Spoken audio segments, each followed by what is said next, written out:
تو خاتون اٹھ کے نا خاوند کے قریب گئی، اس کا ہاتھ تھاما، کہنے لگی نبی کریم علیہ السلام کے صحابی ہو، ایک مسئلہ دریافت کرنا تھا، بتاؤ گے؟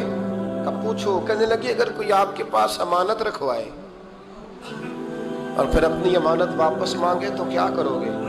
حضرت ابو طلحہ کہنے لگے پوچھنے والی کیا بات ہے، جس کی امانت ہے واپس کر دیں گے۔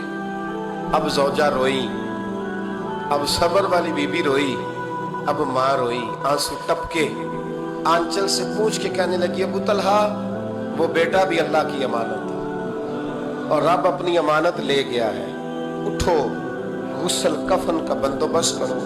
حضرت ابو طلحہ اٹھے، آمتے کامتے ہاتھوں سے غسل کفن دیا، مسجد نبوی میں پہنچے، محبوب کی بارگاہ میں عرض کیا تو رسول کریم فرمانے لگے تیرے اور تیری بیوی کے عمل سے اللہ بھی بڑا راضی ہے، اللہ کے رسول بھی بڑے راضی ہیں اور اللہ تجھے برکت عطا کرے گا۔ صحابہ کہتے ہیں پھر اللہ نے انہیں 9 بیٹے عطا فرمائے، پھر اللہ نے انہیں اللہ کی رضا پہ راضی رہنا سیکھو، اللہ کے قریب چلے جاؤ گے اللہ کی رضا پہ۔ حضرت سفیان ثوری دعا مانگ رہے تھے، یا اللہ راضی ہو جا، یا اللہ راضی ہو جا، یا اللہ راضی ہو جا، دعا مانگ رہے تھے۔ بی بی رابعہ بصری پردے کے پیچھے بیٹھی تھی، جب دعا لمبی ہو گئی تو کہنے لگی سفیان بس کر، کوئی اگلا لفظ بھی بول، بس کر۔ آپ فرمانے لگے تجھے کیا ہوا؟ تو کہنے لگی تو کب سے کہہ رہا یا اللہ راضی ہو جا، یا اللہ راضی ہو جا، پہلے اپنے دل پہ ہاتھ رکھ کے بتا تو اللہ سے راضی ہے؟ تو راضی ہے اللہ سے؟ تو روز نہیں کہتا پیسے نہیں ہے میرے پاس مجھے دے، تو روز نہیں کہتا یا اللہ فلانی چیز کوئی نہیں دے، اے اللہ فلاں کو دے دیا مجھے کیوں نہیں دیتا معاذ اللہ، تو روز شکوے نہیں کرتا؟ فرمایا پہلے تو راضی ہو جا۔